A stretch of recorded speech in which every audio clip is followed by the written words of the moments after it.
What's up? This is the Nowhere to Go But Up podcast, and I'm your host, Sean Dustin. Wednesday. Happy hump day. Hope everybody's having a good week. If you are watching on YouTube, do me a favor and subscribe and like this video. And then hit the bell too for the notifications. If you enjoy the content that I'm putting out, if you hit that bell, it'll let you know whenever I'm about to do a live stream. So if you're getting something out of this, I would suggest you do it. Also too, if you're on Facebook, like and share this video. The algorithms on most of these platforms aren't very nice unless you're paying them. So I really depend on people sharing this content out.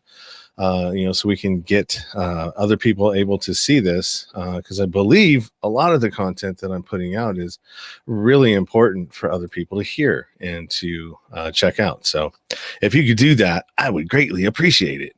And also too, what else do I got? The website. If you want to check me out on my website, you can go to nowheretogobutupod.com.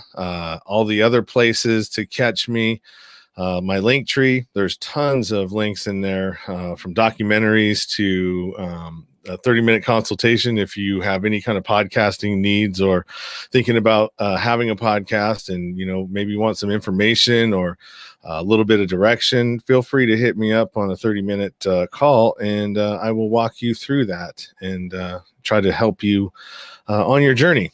Other than that, if you want to email the show, you can as well at nowheretogobutupnow@gmail.com. And if you have any suggestions, if you like what I'm putting out, if you don't like what I'm putting out, let me know. Shoot me some feedback. I would definitely appreciate it.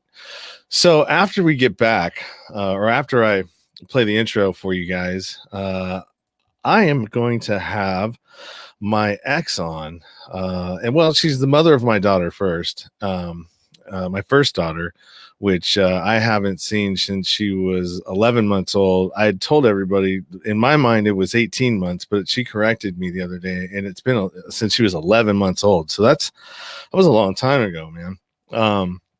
So yeah, she's going to be on. We're just going to, talk a little bit about her story, where she's at. And then I'm going to give her the opportunity to basically let me know how I negatively impacted her life, or positively, or how I impacted her life in general around that time, of my addiction and going through all of the crap that I was going through and putting her through. I would like to hear, it. So anyways, after these messages, that's coming up.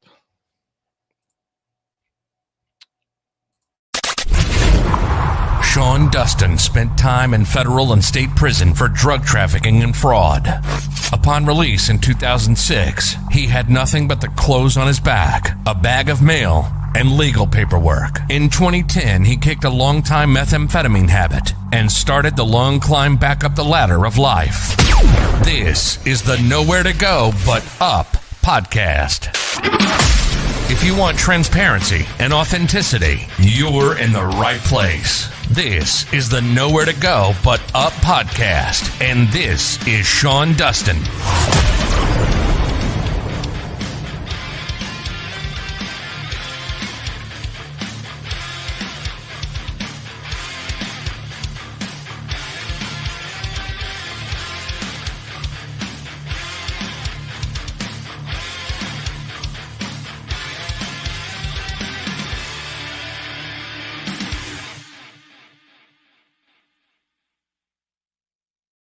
I couldn't find the one I was looking for to share. I'm trying to share this out onto the Facebook groups as well as, on Clubhouse. So, hi, Angelina. How are you?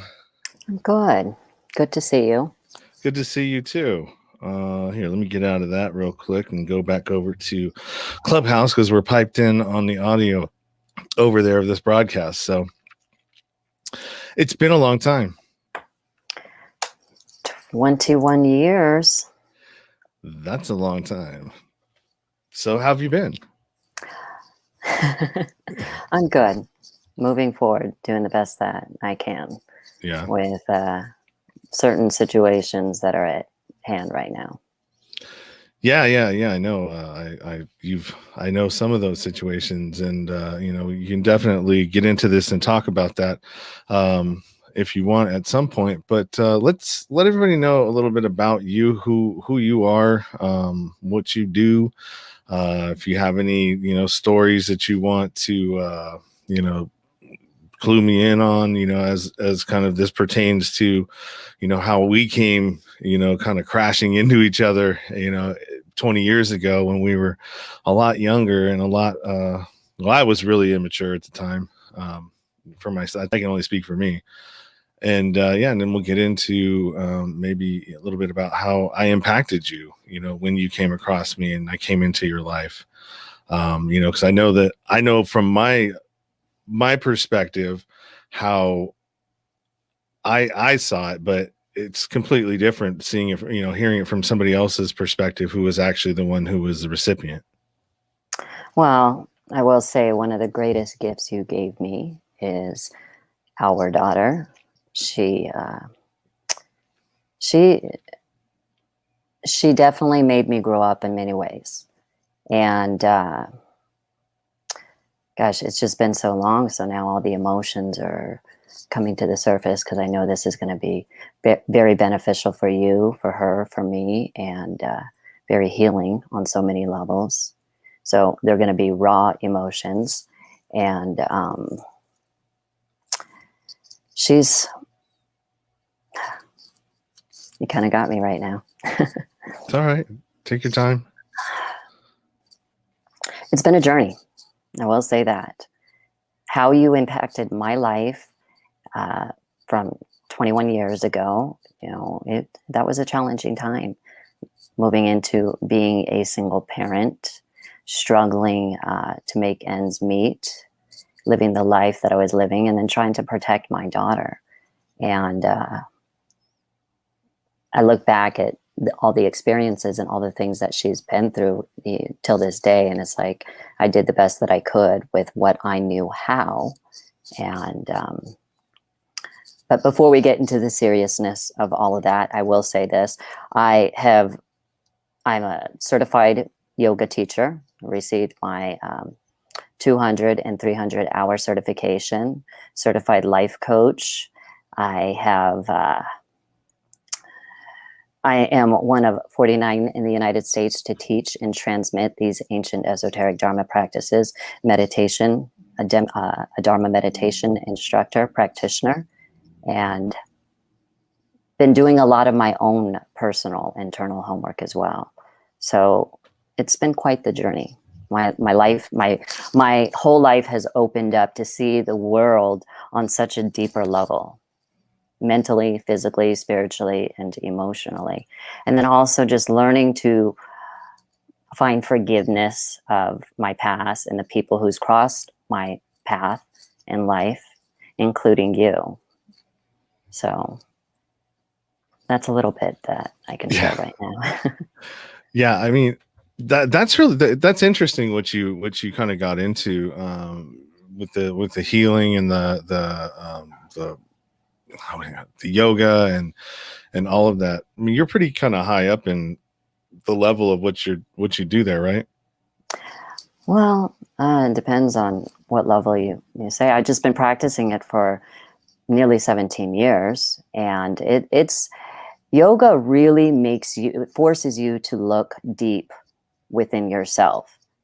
Because we're energy. We vibrate in energy, and when the mirrors are turned inwards, you have no choice but to look at yourself, look at your shadow side, and try to unravel the riddle of your life as to why I attract the things that I attracted to in my life. Our daughter being one of the greatest gifts that has ever been given to me. There's nothing in the world that compares to that. I knew that if I didn't work on myself, that karma could get passed down to my child. And there's things that I've seen. I look at her and she's like a mirror image of me, and she struggles. So I know the importance of working on myself so that energy can help her to evolve. As I get stronger, she gets stronger. As I heal, she heals. As I move forward, she can move forward in life Makes sense. peacefully, balanced, you know, in every aspect of her life. Yeah, I tried to do yoga when I was in prison, and it was cool. We did some hot yoga. I think it was I can't remember what the name of it was, but it was some sort of, I guess there's different practices like Ashtanga or Vinya- vinyasa or all these different types, right? And so we did it in prison. So it was interesting. It helped my digestion quite a bit. It helps with so much stuff. Yeah. It forces you to go deep. I mean, because there's so much blocked up energy. Well, trauma gets locked up in your body. And when you are sitting in the asanas, which is the seat of the posture, you allow yourself to go into a state of meditation. So whatever posture that you're sitting in, wherever that you have those blockages within your body, you breathe, you use your breath.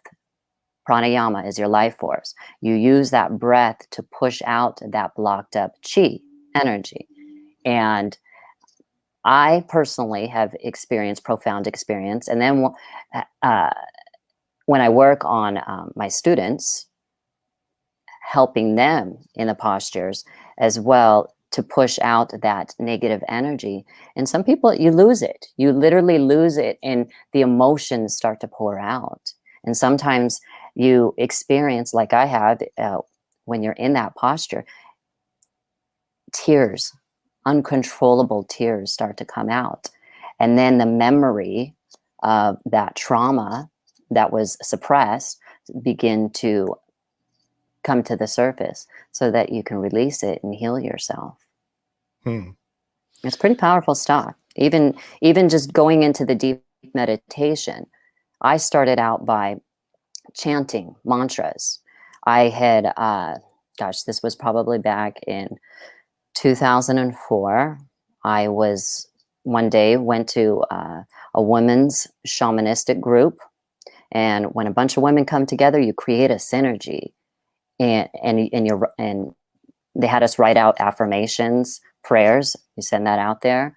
They had some drumming at that time as like a little female Native American circle, and eventually all that energy just kind of woken my spiritual side up, and I started getting guided to all these teachers and mentors, and eventually became a certified Reiki teacher.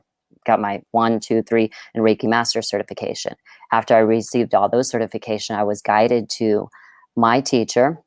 He was Master Yu. He was a guru. He's the 49th Mahavarachona, Golden Crown, Enlightened Dharma King. When I went to him, I became his student, received all these incredible blessings and teachings, or so I thought, because when you receive these teachings, you are so forced to look at yourself and face your truth and face your shadow side. And it's been a hell of a journey, I'll say. You know, you have no choice but to look at yourself and see the changes that need to be made. And then you begin to heal yourself and your energy. Me personally, I started to feel my vibration shift. I started to see the friends that I used to have around me started to drop off like flies. And then I started attracting different vibrational energies around me, different people around me. And it awakens you in seeing life as it truly is. And then the importance of learning to forgive yourself and unravel the riddle and mysteries of your own life and your karmic destiny in life. Yeah, that's really what it's all about, is, and so we've got some comments coming from my friend Lona, who has a podcast called Recovery Soul Food, and then also Pamela, who is a hypnotherapist, who's a fan of the show. Hi guys, how are you? Thank you for stopping in and checking out the show and your support. So Pamela had a question. She said, does your daughter do any of these same healing practices? Right now, she is seeing a therapist, and she has been seeing a therapist for the last 2 years. And she used to be surrounded by it, but she was a young child. And I think right now she is a little, yeah, and she's taken a step back, allowing herself to be 21 years old, enjoy life the best way that she possibly can. But she is seeing a therapist right now. Anything that has to do, how you doing, Pamela? Anything that has to do with the spiritual side of it, she stays away from for good reason. But obviously, most people don't know the story, the deeper side of it. And I'm sure, in due time, we'll get into that. Yeah, for sure. So growing, let's see, where do I want to go? Which way do I want to go with this? So I know a little bit about your past, right? A little bit about, your history, from, the clouded time that I spent in that period of my life. Right. And well, not all of it was cloudy, but some of it was for sure. And like, I remember your mom wasn't in your life. Your biological mom wasn't in your life growing up, right? Yeah, I actually reconnected with her this last year for the first time in nearly 15 years. This this meeting was a very, very powerful and healing experience for me. And I realized the importance of keeping your connection to your parents. The older generation tends to hold on and not let go of the hate, the anger, just the negativity itself. It's a different mindset. But with all the work that I have been doing these last 15 years, internal homework, and it's never ending. Like, this is, once you make the choice to begin to look at yourself, this is something that is going to be a continued journey till the day you die. We're always going to be looking back, trying to make corrections on certain decisions that we made, certain things that are hidden within our spirits, in our bodies. They'll surface unexpectedly, get triggered. And with my mother, when I made that conscious decision to, okay, I'm going to open myself up to her. And I remember this was on, my sister had called me and goes, hey, Ange, mom could really help you through this challenging time. And I was like, I was actually getting ready to do a hearing online on Zoom with my ex-husband, and I was really scared and nervous because everything was so fresh with what we were experiencing. And I finally kind of just surrendered to it. I was like, okay, I'm going to open myself up to my mom. I let her in energetically. And I won't forget that day because I was sitting in my hairstylist chair. I'm sitting there texting my sister back and forth. And I made that decision. And then my sister's like, I'm on the phone with mom right now. And then mom's going back and forth with my sister. And at that moment, this was such a powerful moment, because by making that conscious decision to open up and connect with my mother, something phenomenal took place. It was almost like this light that came through my body. And at that moment, I felt my mother's presence. I felt my heart connect to hers. And I actually started crying in that chair. And I was telling my hairstylist, I'm like, oh my God, I could feel my mom. I could totally feel my mom. I'm highly sensitive, highly intuitive, extremely empathic. And a lot of that has been suppressed through the trauma of my marriage and my divorce. And I realized the importance of needing to be connected to my mother and my family and my ancestors. Because when you have that immeasurable support of your family surrounding you, when my daughter and I were so isolated for so long, nothing compares to that feeling when that energy starts to flow through.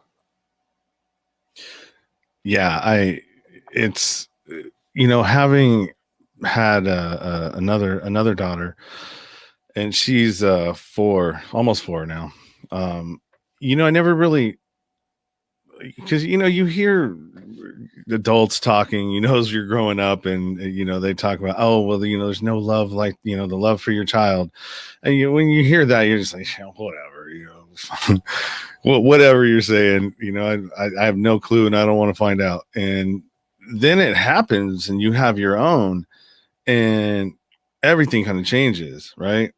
Unfortunately for me, when we had Elizabeth, which her name is Jordan Elizabeth, and then it changed, or does she change? Is it still Jordan, or she just go by Elizabeth? She just goes by Elizabeth. So, it was shit. I forgot where I was going with that. It happens from time to time. Yeah, she is. She was Jordan Elizabeth, and when her freshman year, she wanted to change her name to Elizabeth because it was her way of letting go of the past and the pain, and of my first divorce with my first husband. But I'll let her, when that time comes, share that story, because that's her story alone to share. And some of the family members, Grandpa likes to call her JoJo. Some people are just not used to it. But now that I look at her, I mean, she's Elizabeth, and she's beautiful, and she's feisty. She has a elegance to her, and she's just a beautiful, sweet, strong, independent soul. Well, I from what I've talked to her on the phone, and we've been texting back and forth. Probably, I mean, we started texting like how long ago? Probably like 4 years ago. Or we were on Instagram friend. We weren't texting, but Instagram. I've had her on my Instagram for a while. Yeah, and then we lost touch for a while, and then now, like I said, couple weeks ago, I just remember sitting there. I had a moment where I was in my meditation, and one of my friends suggested write these affirmations down.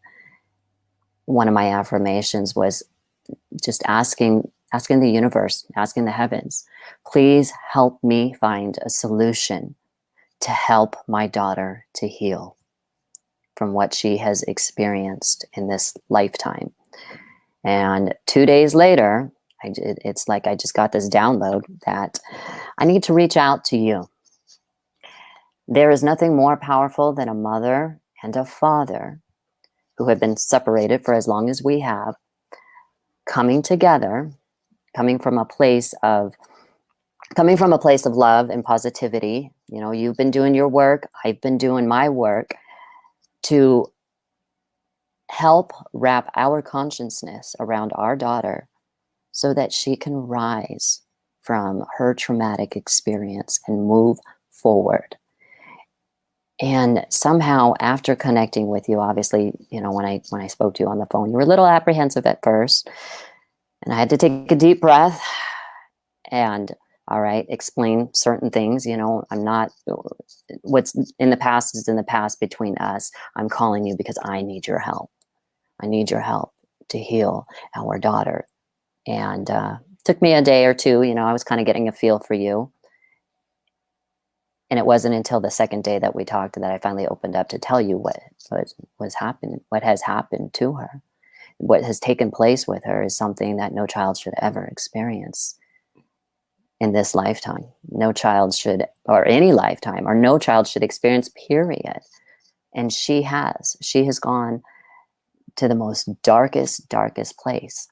And to see her now slowly coming out of her shell and sharing her experience little by little makes me very proud of the strength and courage that she has. And she's a part of you. She's a part of me. So there's obviously something in the both of us that we did not see in our younger days, and now we're coming out of it and in hopes of helping our child to heal. Yeah. I was apprehensive. I'm not going to lie. I remembered things a certain, actually, I mean, aside from like, I don't ever think you ever did anything, bad to me. Other than, but I mean, that wasn't bad. Petitioning to have my rights terminated. That wasn't necessarily bad. I mean, I guess you could look at it in a lot of different ways, but I mean, at that time in my life, I think I got served those papers while I had a DUI. Got beat up by the cops because I was just out of control. Like I literally got beat up by the cops when they pulled me over. I was literally, when they saw me, I just came from Cheetahs, and I was I was driving, but my chin was on my chest, and I was asleep. And the cops pulled up on the side of me, and they hit the lights, and then woo woo, and I like came to, and then this is actually in a police report, and I'm like, oh hey, hi, and I pulled over, and they pulled me out of the car. I couldn't even stand up on my own. So like the whole time I'm like nodding out, and my head's going back. And they tried to say that I tried to headbutt the cops, and they beat the living crap out of me. And so anyways, I got those papers while I was in there, and I had a lot of time to think about it. And, when I got out, there was a court date, and I didn't remember this. You jogged my memory about this, the evening before that court date. But, I just convinced myself that she'd be better off without me.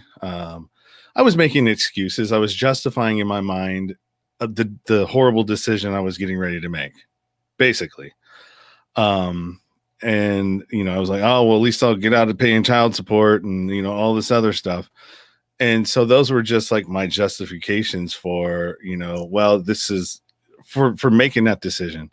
And I was actually partying the night before, and you said you saw me at your club, or where you were working, and previously. And so did you think that I was going to show up or not?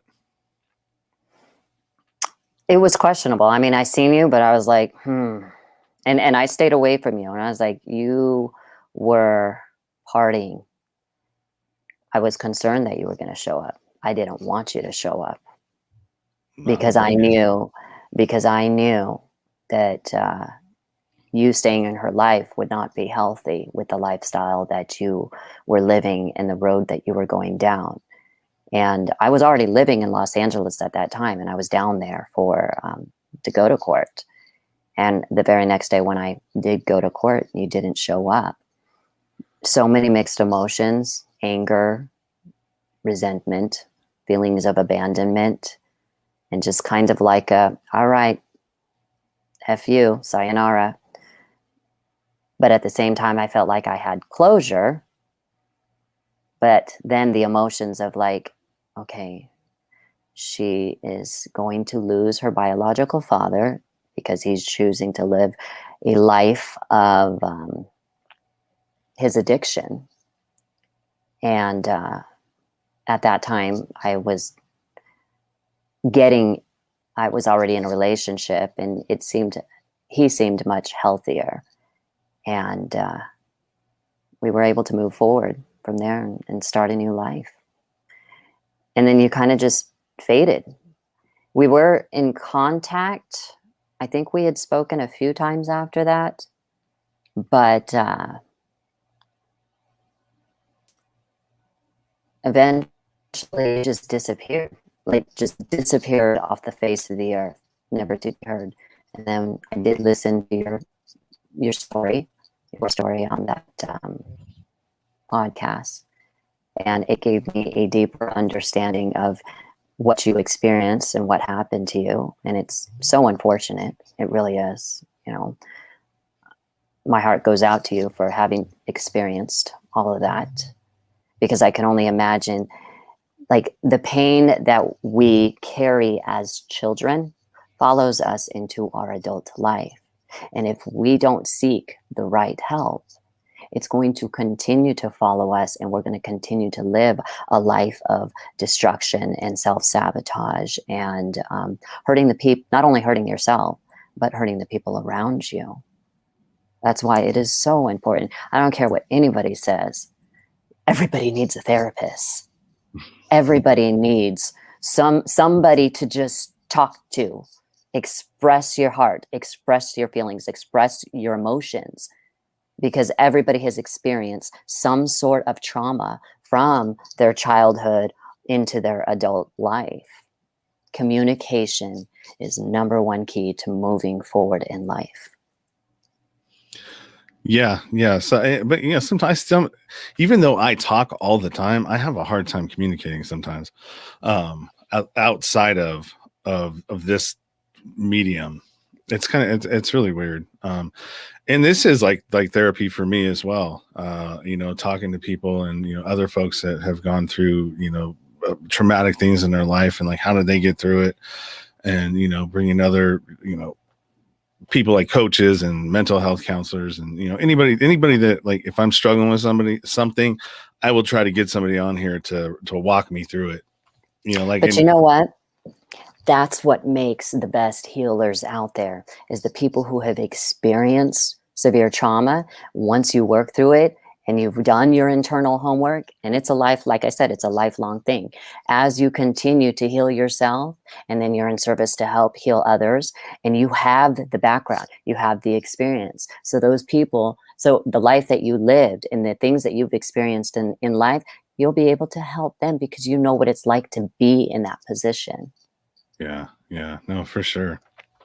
And it goes the same thing for what I've been through in my life and what my daughter's been through. And she's only 21 now. So I can only imagine, as she is going to therapy for her life experience, and she's young, Mm-hmm. the impact that she is going to make later on down the road, if she chooses to, it's going to serve well to help others. No, absolutely. And I think that's about time, and because we've been brushing around this subject of what she's gone through and her her stuff. Do you want to? I'll just say, okay, because she has been posting Mhm. a few things on TikTok as she is coming out, and she's using her voice, and she's doing it in such a beautiful, creative way, because she matches up the music with the captions, and it's just showing her as being a free spirit. And this is what I experienced coming out of a 7-year sexual abuse, and it was ritualistic sexual abuse by somebody that we trusted. Now, when you say ritualistic, what is, for the people out there that don't He understand what that means? he he was involved in oh gosh, it's not the religion that is bad. I will say that. It's the individual that turns the religion and uses the religion for power. He put himself in a position of power and leadership and authority, and he abused that. People would go to him for help, and he claimed he called himself a life coach, and people would go to him for help, as I did. I actually went to him for help when I was sick with toxic mold, weighing 94 pounds, and he helped lift me out of that. But he also used that opportunity to hypnotize and manipulate and con me, and groom and set himself up for a very long path of controlling others as I eventually became his wife. But that's a story for another day. Yeah, when, first of all, I mean, hearing that, when I heard it, I was in a Costco parking lot, and I didn't know what to say. I'm like, dude, what do I do with this? What can you say? You can't. You just listen. That's people. Everybody out there in life has stories. Everybody's stories are different. Sometimes the best thing to do is to just listen, and that in itself is healing. You being the father to my daughter, and like I said, my goal is to back to you is to help our child to heal.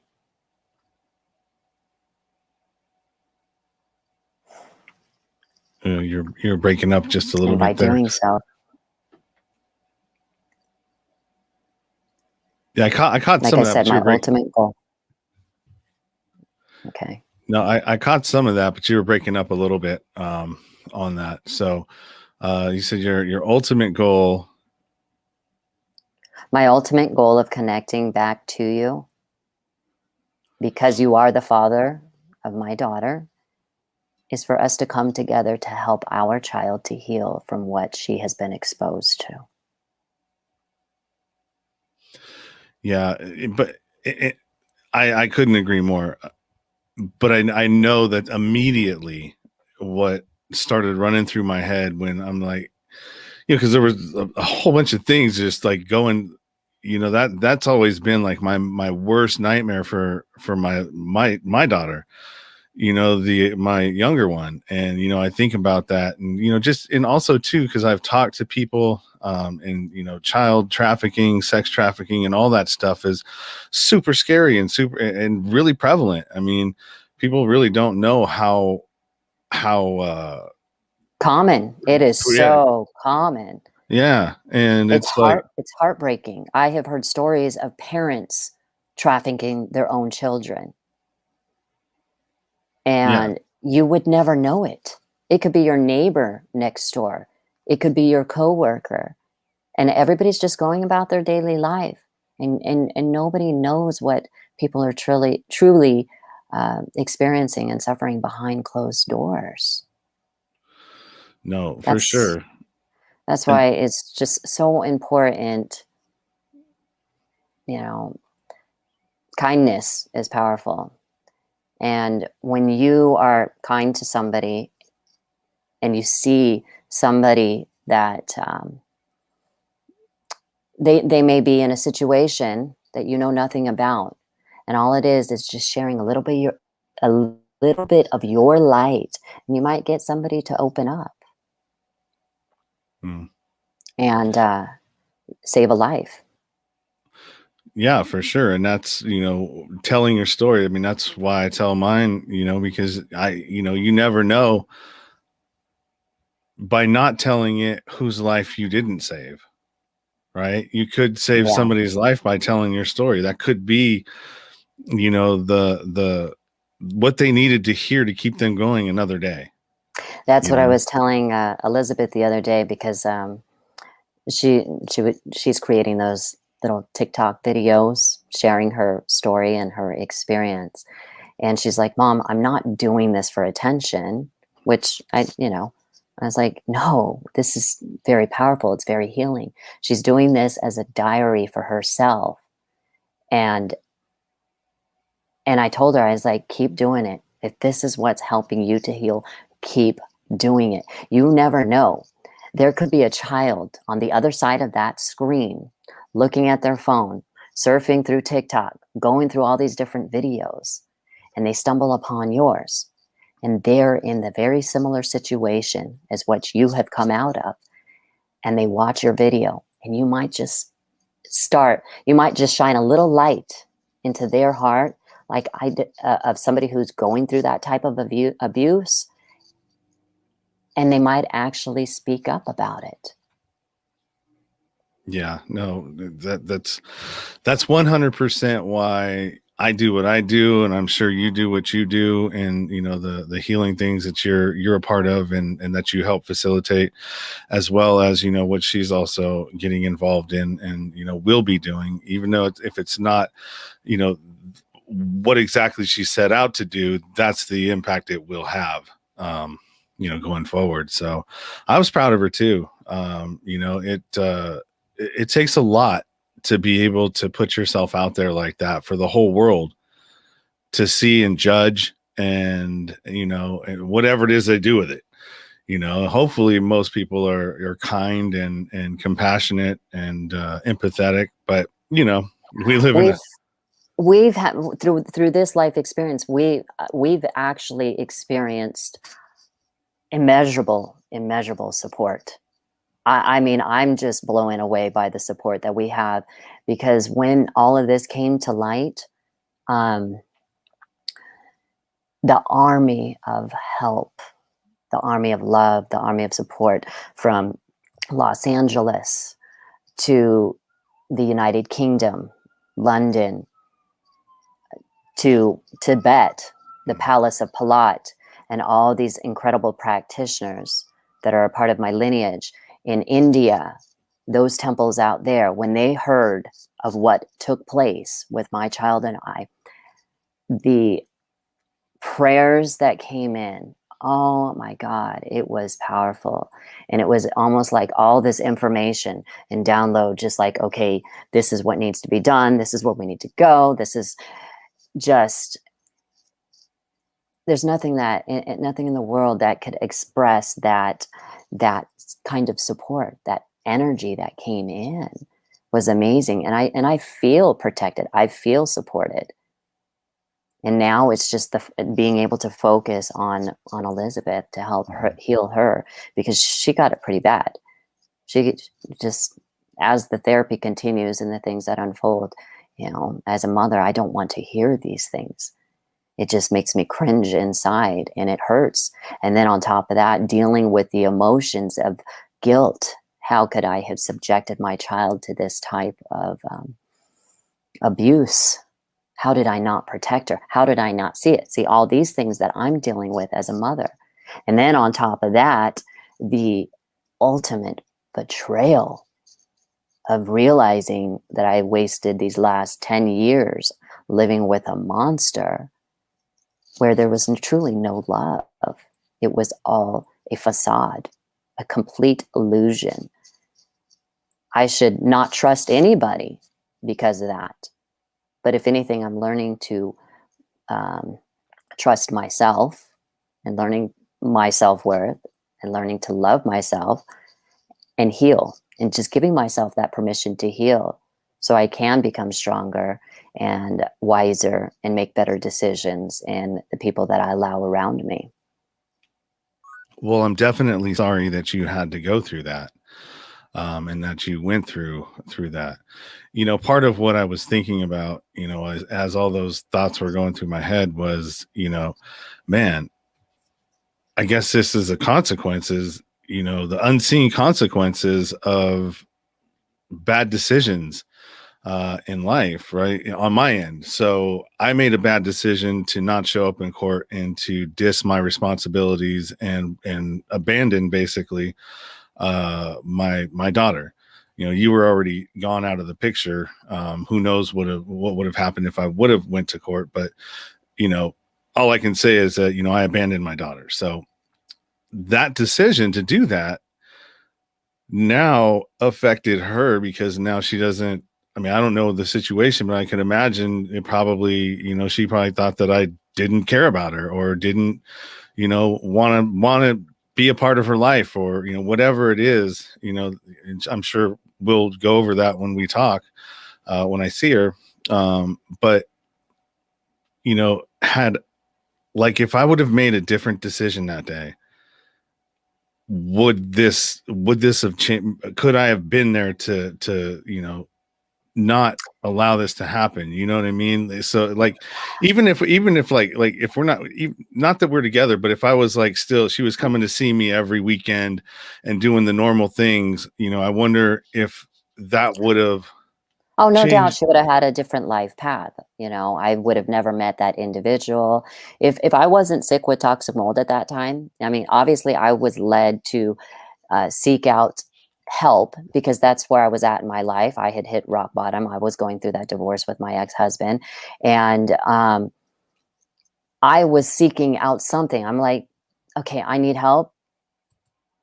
I need to find the right people who are going to help me come out of this. And for whatever reason, I was guided to this individual. If I could have made it, if I wasn't sick with toxic mold, I probably would have made a different decision and not go to him. But that was the path that I chose. I can't sit in sorrow. I can't sit in shame. And that's what happened. It's already happened.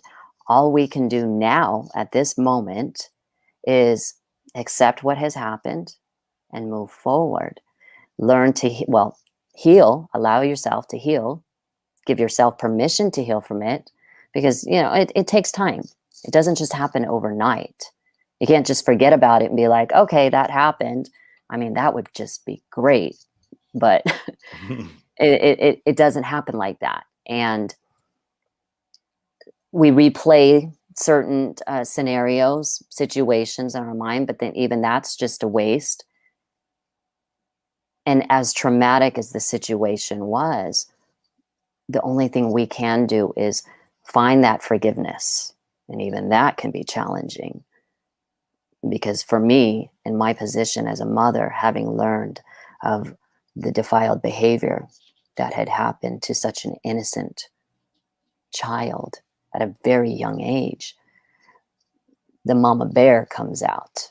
And what does a mama bear do in nature when somebody messes with their cubs? The claws and the fangs come out.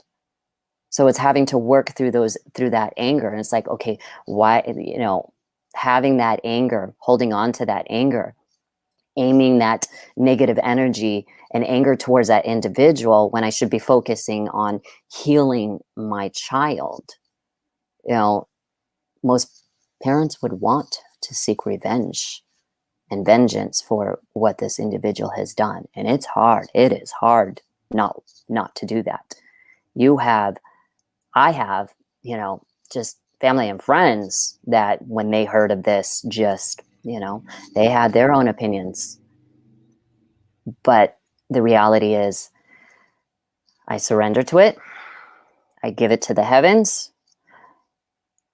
I let go. And as I let go and heal, I notice that our daughter begins to let go and heal from it too. And we're able to move forward. You know, for a while, Elizabeth and I didn't talk, and that just killed me inside. It hurt not having communication with my daughter, but it was part of the process of her healing as she is seeing her therapist. Mm-hmm. And her therapist is amazing because I'm seeing Elizabeth's progression as she's growing, as she's healing, and as she's evolving out of this. And there's nothing more beautiful and more radiant than seeing her smile as she is slowly coming out of this darkness. And then when we come together and spend time with each other, just as we did the other day, there wasn't that tension or that friction. We're able to talk about the experience and what happened. And to be able to just listen and zone in on her, I realized the importance of just being that mother, being that mother to listen to her, allow her to speak, not get defensive, because at times, you know, mother, 21-year-old mother and daughter coming together, it can be very challenging at times, especially healing from what she's healing from, and the anger, just the immense anger. And that made me even more angry that this person created division between me and my child. And all I wanted to do was help her. But sometimes you have to just step back, let them go through what they're going to go through, do my part to heal myself from the trauma and the PTSD, whether it's, for me, working out my anger and aggression, doing through fitness, lifting weights, yoga, meditation. Meditation is something that I do every single day, sitting in prayer, sitting in silence. Hasn't been easy. It is not easy. But it is definitely rewarding when you sit there and self-reflect and allow yourself to face those hard truths that you don't want to face.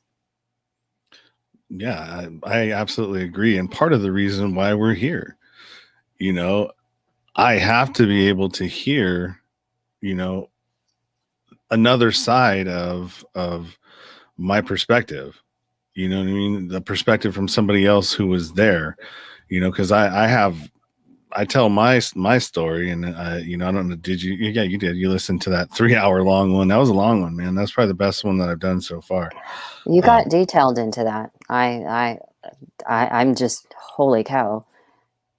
You really, after we parted ways and losing your daughter, I realized as I was listening to you in that, just, it helped me to understand how much pain you were in, but you had to go down that path for yourself. And I'm very happy to see that you are coming out of it. You are growing up, you're maturing from it, and you're healing. Most importantly, you're healing from it. Yeah, I'm trying to. It's not easy, man. That inner work is tough. A lot of it I had to just, I was all kinds of different things. And so just I pray though that you do, find peace and make peace with your father, because every child needs both their parents in their life. When I was listening to that podcast, and this is something I knew about you way back when we were together, just the pain that you were holding on in your heart with your dad not being around, and our parents are old school, man. Mm-hmm. It's hard. They're old school, they're stubborn, and they're set in their ways. So sometimes we have to navigate around them to be able to connect with them in a different way. Yeah, and we talk. I talk to him on Father's Day.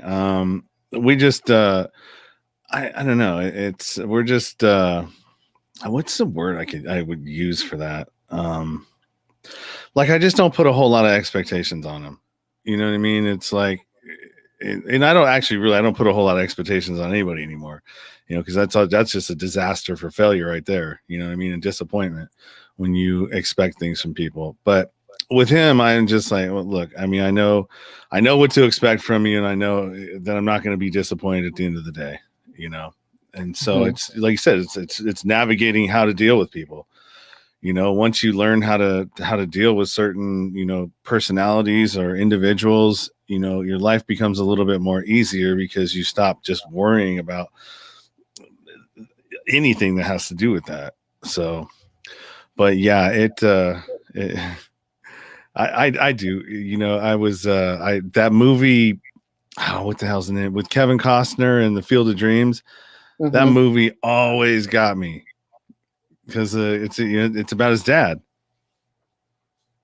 and he gets to come back and play catch with his dad like he never got to do, or whatever it was.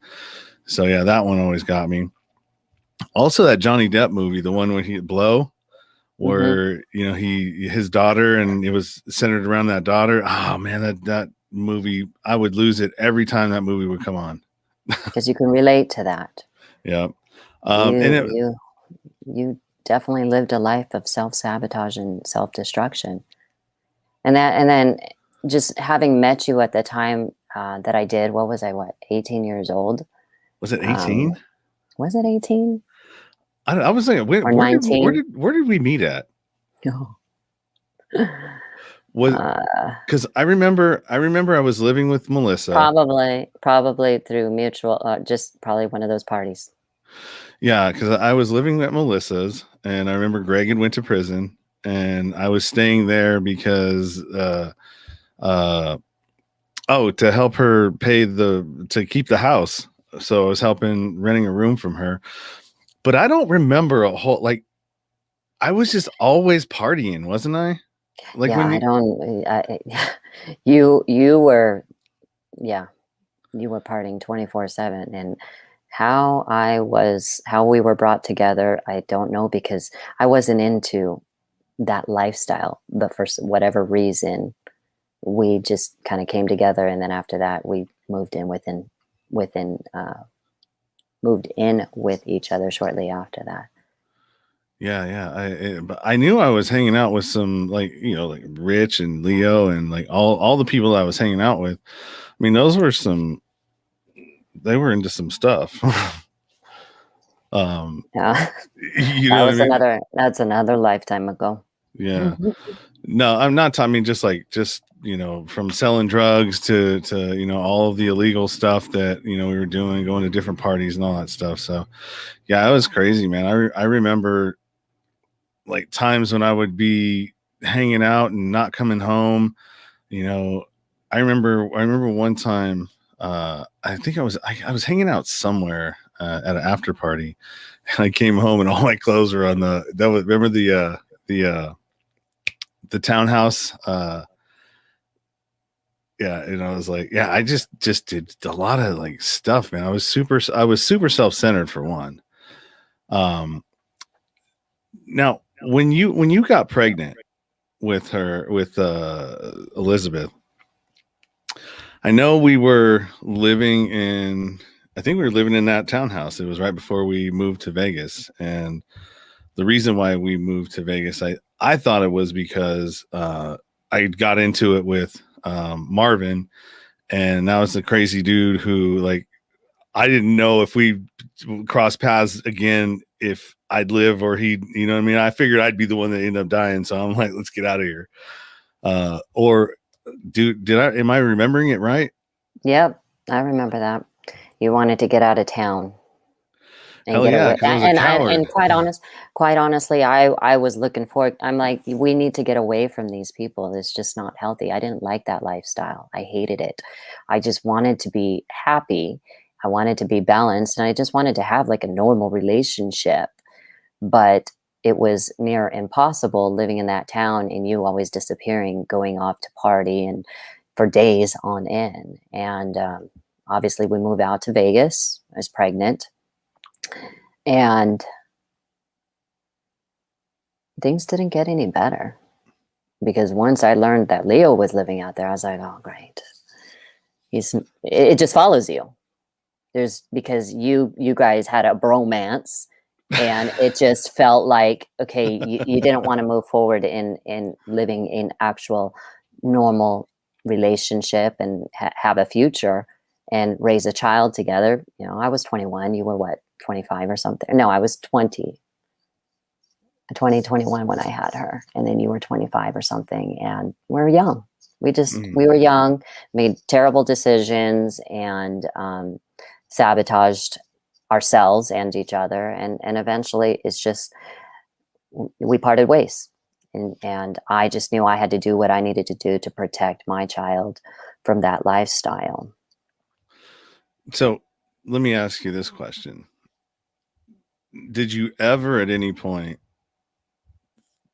when you look back, go, God, did I do the right thing? What, by at the right thing at the right time? But then when you start thinking back on things, do you think like, damn, I wonder if I shouldn't have done that? Did you ever on what I'm sure there's on having my rights terminated?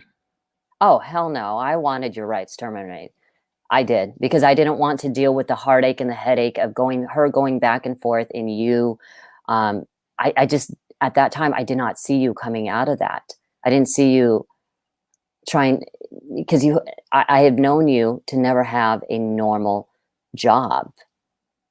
You had been living that lifestyle, and I'm like, okay, there's going to be no improvement in this. And it was heartbreaking because it's just like, I was young. I didn't know any better.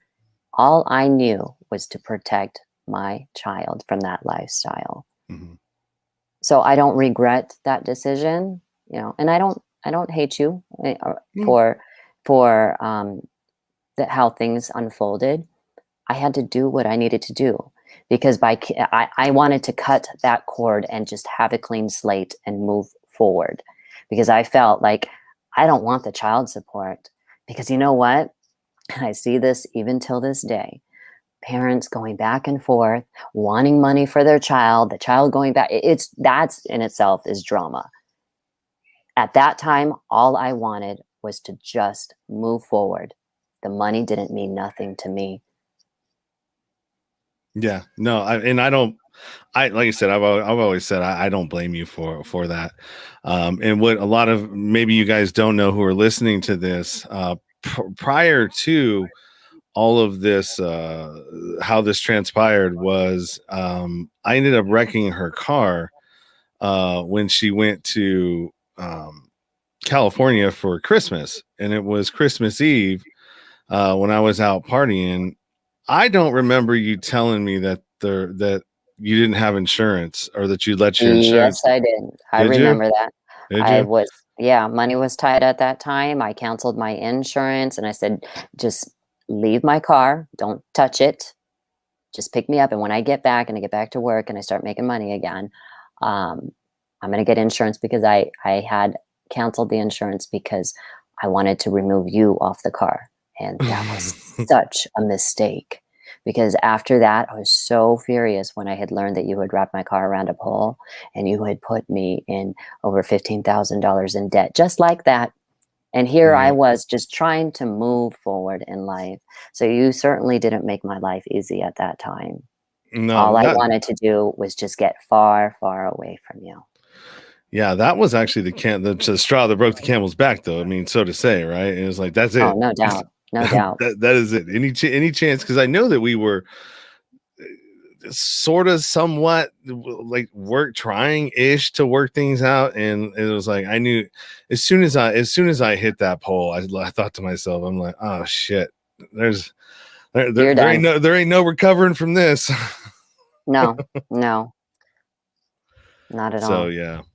So that was preluded that. So I mean, yeah, and I don't blame you. I never actually did blame you for that.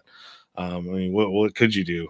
You can only take so much disrespect and lack of what would that be? Lack of respect for other people's stuff, or just anything.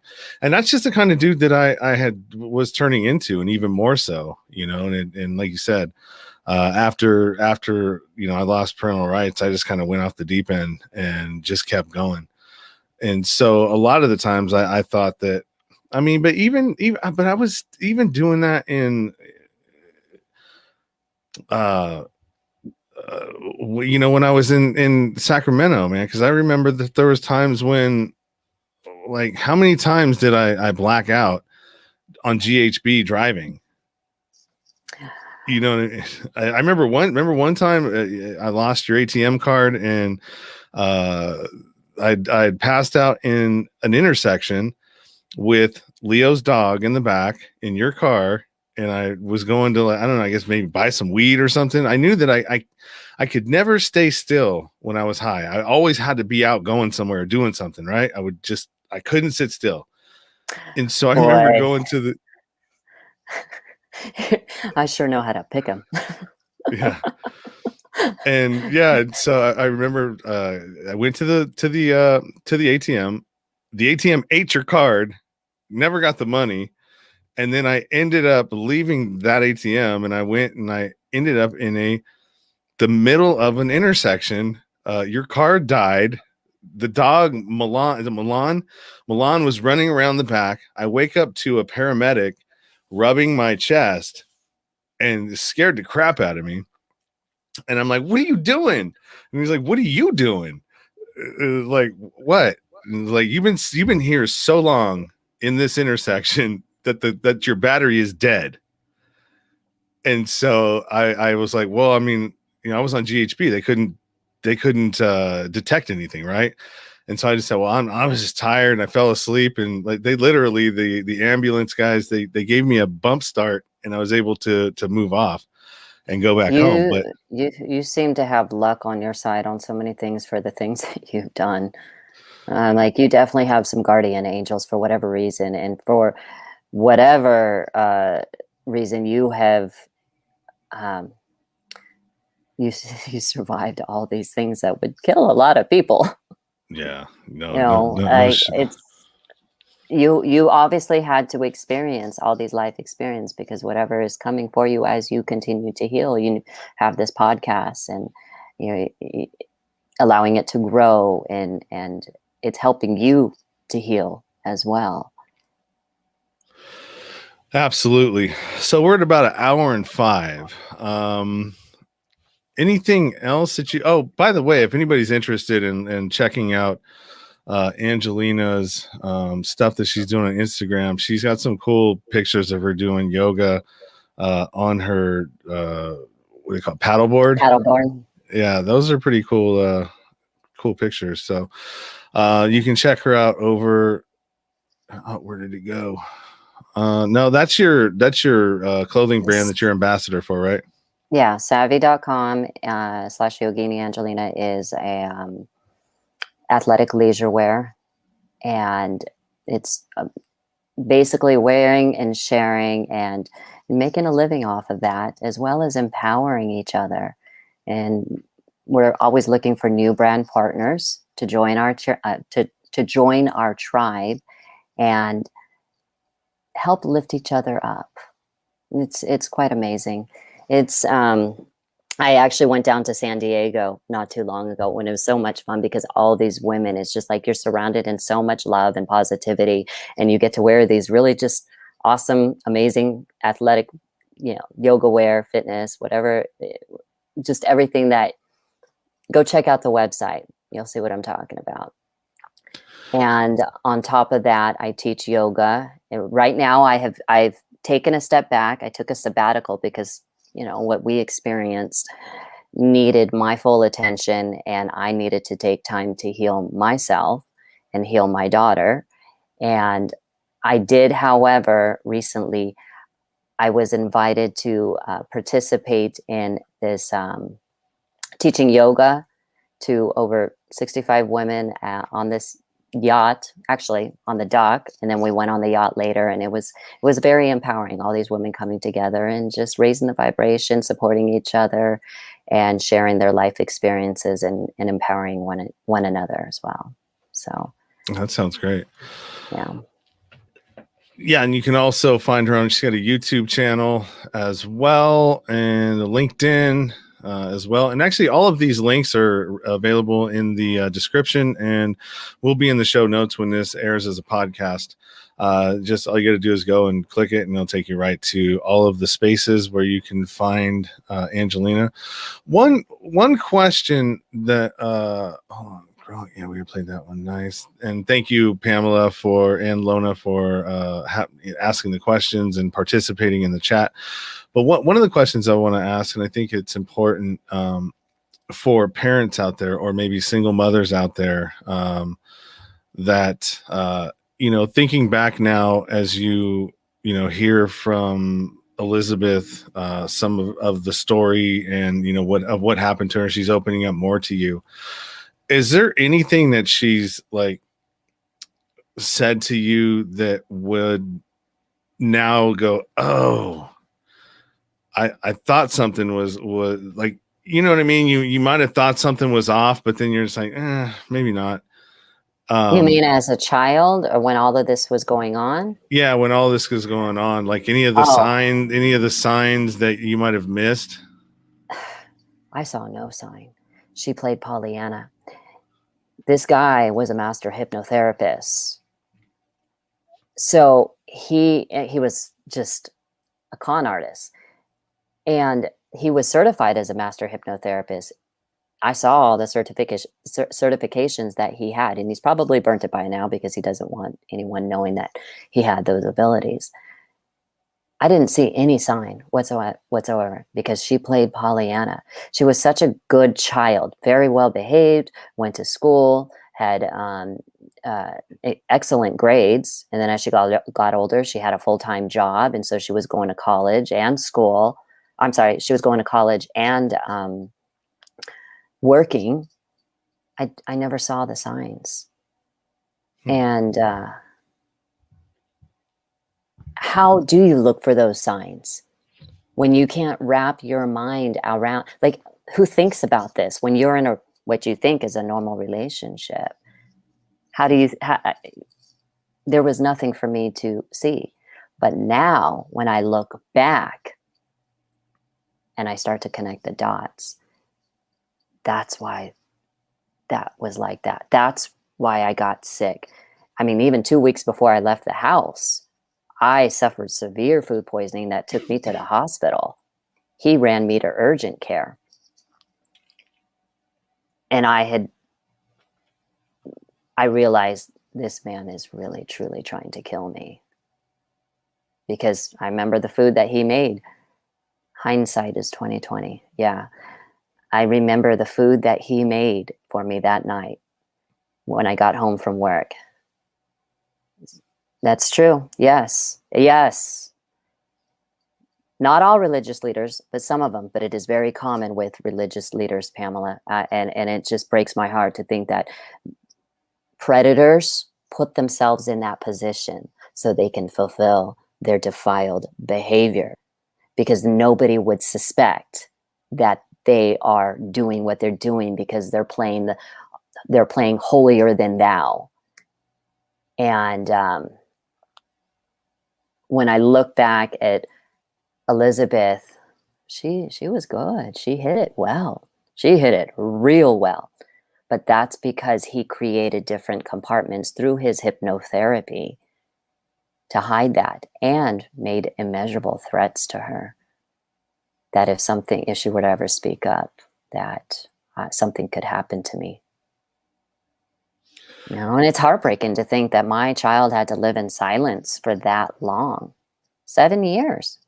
Now she's using her voice, and I'm so proud of her. She's moving through it. She's moving through it fast, but it's going to take time. It's going to take years.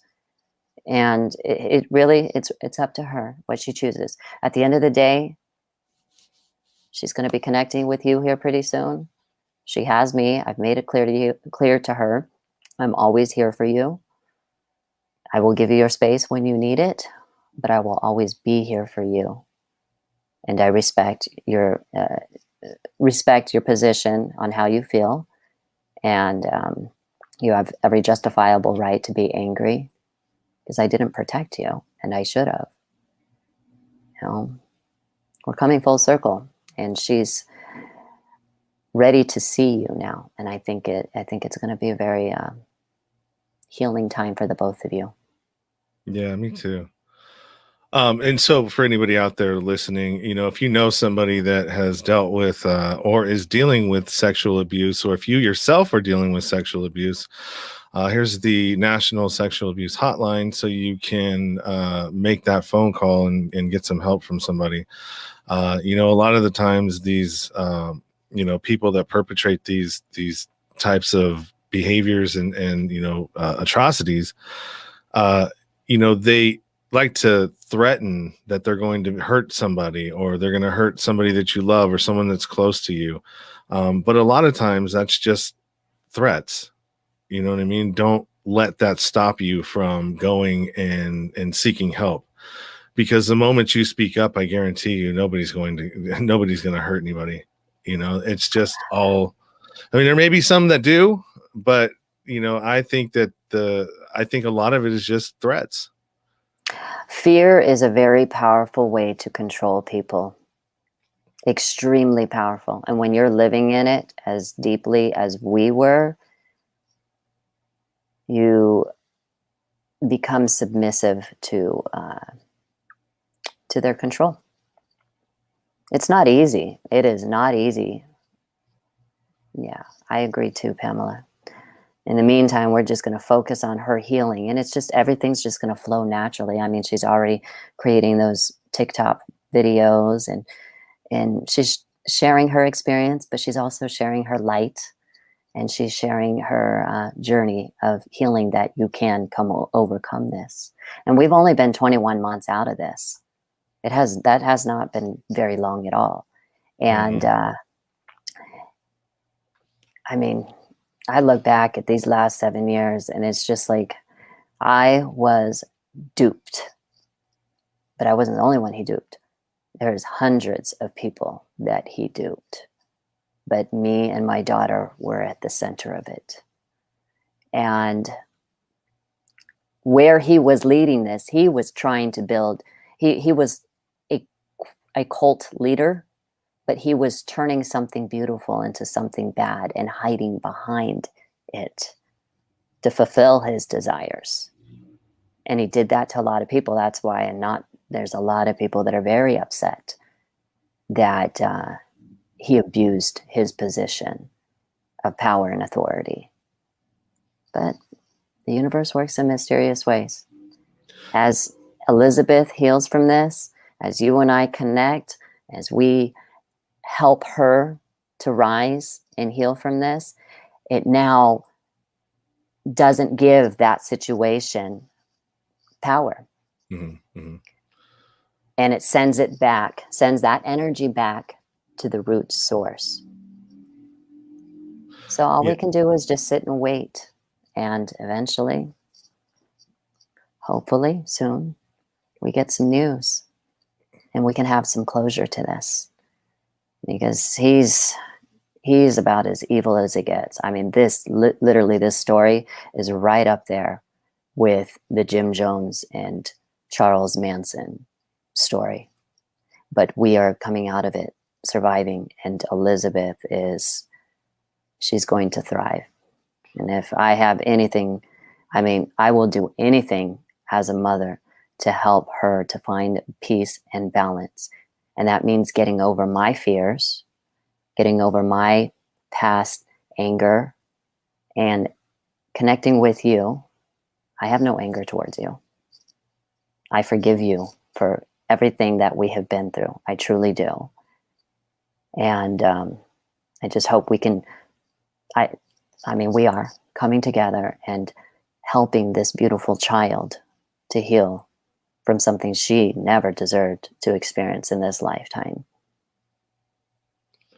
Well, I just want to say thank you. I appreciate that. It feels good to hear that coming from you, that you forgive me. And I apologize for everything that I put you through. I apologize for abandoning both of you, because I did, even though I was there, I wasn't present most of the time. You can even go back to the delivery room. I was G'd out of my mind. And I can't. Did Gary was he the one that cut the umbilical cord, or did I do it? You did. All right. So I could have sworn Gary was a family friend, and he was a very nice guy. Don't know whatever happened to him, but he was a fireman, so he knew what was going on, and he was there to just show support, because he's delivered many other babies before, and it was very nice of him to be there to show support, because he saw what I was going through, and he saw how absent you were, and I didn't have family around me at that time. But what's done is done. That's what we both had to experience. Yep. Now, a lot of things make sense now that I know what she was going through, because there were some things, that just didn't make sense, like the mistrust, or not mistrust, but the apprehension of, getting to know me. And there was just things that that didn't make sense in my mind. And now everything that I was questioning before now makes 100% sense. as to what she's going through or what she was going through, because some of this was 6 months, no, 6 years ago, 4 years ago, something like that. And like 4 years ago, you were still she's still in it, right? I was still in the marriage. We were still Yeah. living in that house. Yeah. So, I Yeah. mean, And we still don't have closure. I mean, the worst part is over. We're not in it. Now it's just healing from the psychological, the PTSD that comes with it, because the past emotions, experience tend to creep in. I know I have a tendency to just, something will trigger me and I'll get so angry, but I'll address it, and then I'll come home and I'll do my yoga or do my meditation and I'll work through it. And then all of a sudden I wake up the next day and it's a different day. It's a new beginning. It takes time, but it also takes a conscious choice to want to address those feelings, address those emotions, and allow yourself to just heal from it all. A lot of people will go to drinking, drugs, sex, any kind of addiction that is out there to just fulfill that empty void. Those are the things that we need to stay away from and direct that energy towards something constructive to heal ourselves. Talking to a therapist, talking to your friends or your family, somebody who's going to listen so you can just let it out, not keep it all bottled up and depressed. Even if it's just like, dancing or taking up music or finding a hobby, something that you're passionate about. Yeah, absolutely. And so, to round it back and to finish this off, the question that I was asking is, beginning of that is, so if you're a mother, and what would you, I know that you said that you can't really know what was going on, but what Gosh. what would you do differently now? And like, I can't, it's a I question that get I'm what trying you're to. trying. No, I get what you. If I could have done things differently, I obviously would have never married him. But to be able to see the signs, gosh, that's a challenging one, because you keep it. For me, I did what I could to keep my connection to my daughter. I mean, even under that household. But for whatever reason, the fear overcame her that she couldn't talk to me. And there were times that I would sit down with her and be like, and just try to start up a conversation on anything and everything. But I never knew that that she was dealing with that. I had no clue. And I can't say like, what could I have done differently? Being more present, you know.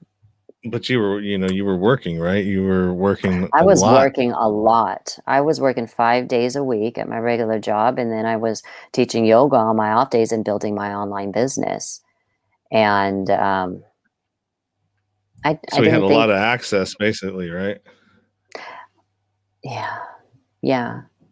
And then when I would come home from work, he was good.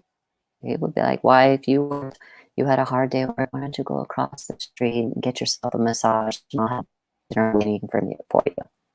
Awesome. Okay, I'll be back in a little over an hour. And those are the times that he had, he had to fulfill himself.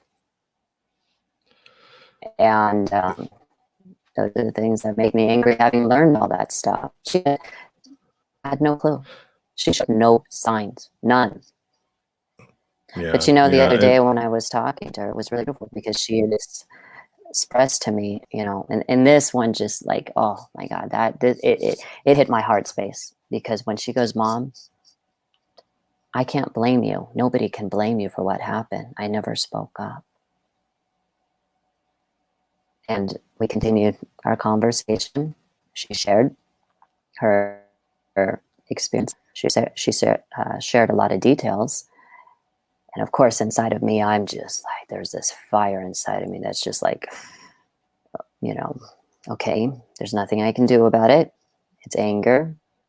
As it rises up, take a deep breath, let it go, just listen. And that's allowing her to heal, because all she needs is to be heard. That's it. That is where the healing comes from. Allow her to communicate and listen. That's great advice. And I'm going to use that advice when I meet her, next month. So I'm looking forward to that. And yeah, a little nervous. Not nervous only just because it's like, damn, I mean, it was so long ago since I saw you. Although I had been keeping a track and, seeing pictures. I remember when she had the pictures of when she was doing the, what was it? The zombie. Hula? No, the zombie movie. Oh, Remember when she was doing that And she zombie was stuff. So I featured in saw all those pictures. Yeah. Pictures she from was that. in a And little so, film. yeah. So, I mean, I've been following her along the way, and then I got a tattoo of her name on it. Cause I knew I have a tattoo of her name on my arm, and I got it in prison because I knew I was going to meet her someday. Right. Because I would always hear that from, either women or, other folks, girls are going to want to know who their dad is. And I wanted to have proof that I never forgot about you. And so that's why I got it done. And so when, I ever had the opportunity, and I sent her a picture of it, and just, and I told her, I said, look, I never forgot about you. You were always there. She's quite the extraordinary young lady. Yeah.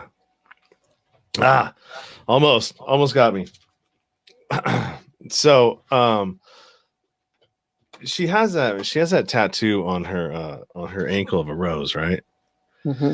She asked me, she said, can you draw me a picture of a flower?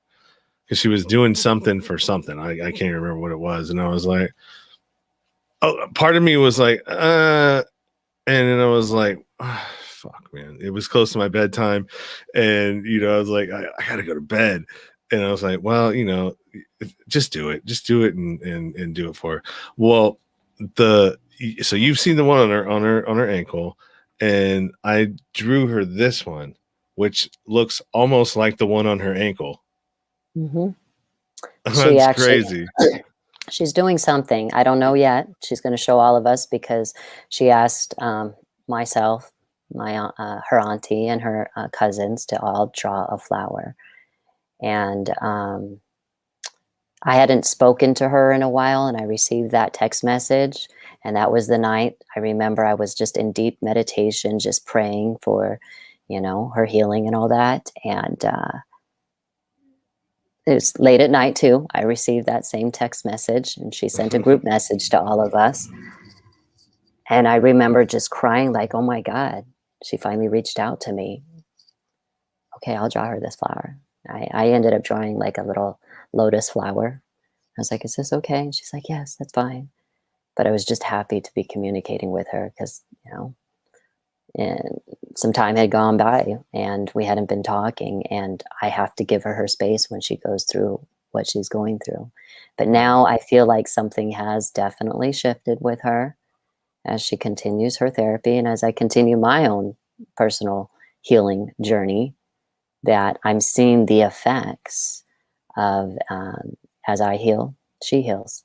As you heal and you guys come together, I think it's going to be a very beautiful and powerful experience. I'm looking forward to you guys uniting. I really am.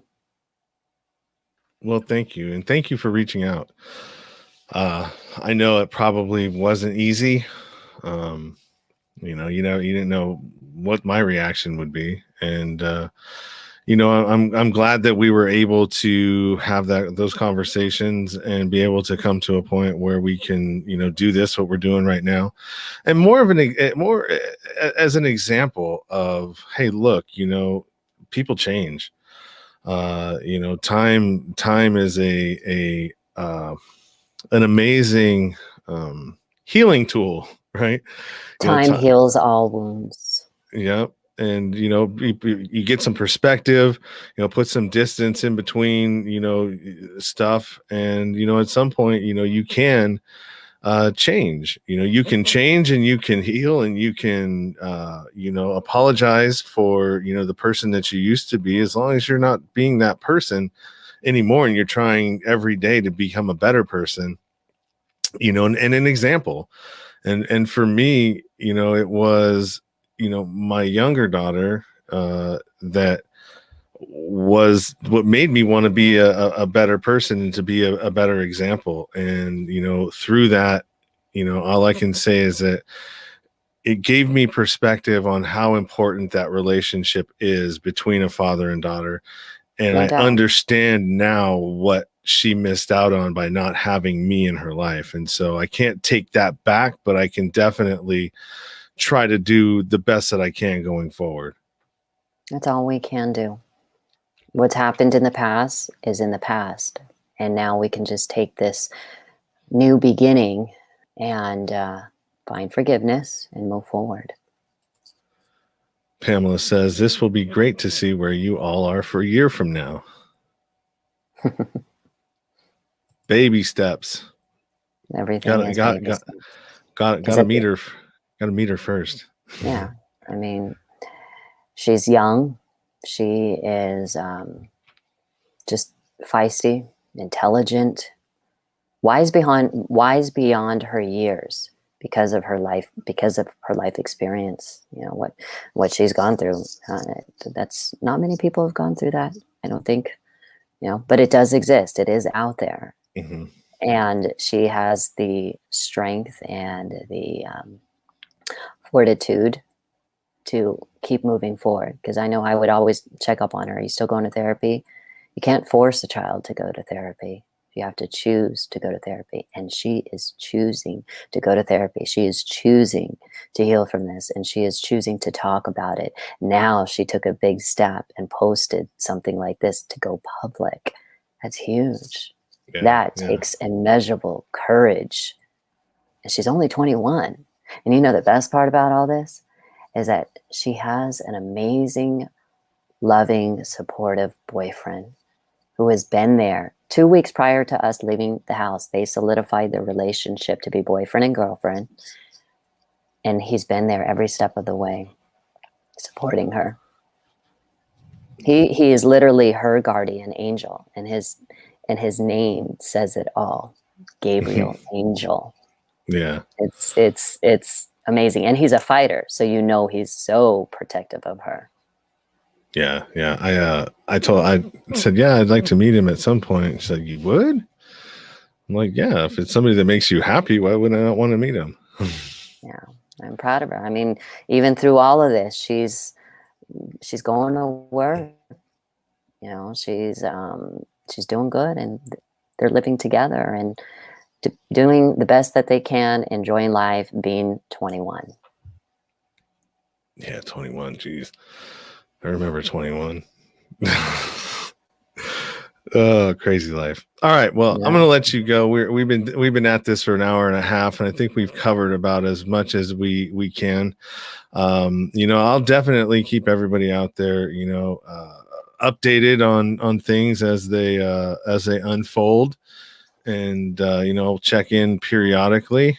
Yeah,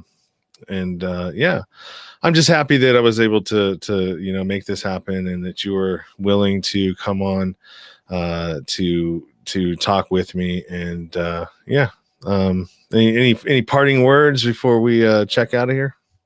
Oh, I'm glad we had this opportunity to chat. I mean, obviously we've communicated, but this is the first time face to face, and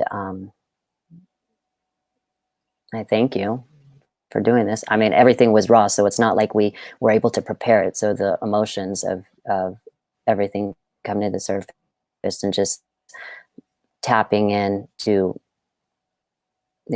whatever subject came. And I'm glad you're making those steps to finally meet your first daughter. It's going to be a very emotional time, I'm sure. Yeah, that part I was And like, then hopefully she'll oh, man. eventually, I'm sure eventually it'll be nice when she gets to meet the rest of her family and meet her grandma Nikki and Gloria and was it Dan? Yeah, Dan. They're still around. My mom's getting up there though. She's got you know, she's she's still kicking, she's still doing good.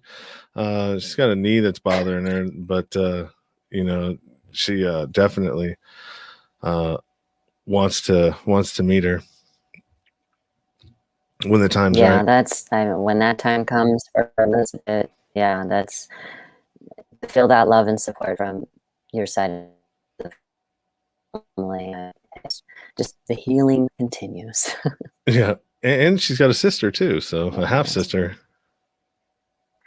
Yeah, she always wanted to be an older sister now, so I'm excited for her. This is a new journey, a new beginning, and a chance to just start over, fresh. Yeah. As we come out of this darkness, I see nothing but beauty everywhere for her and for myself, including.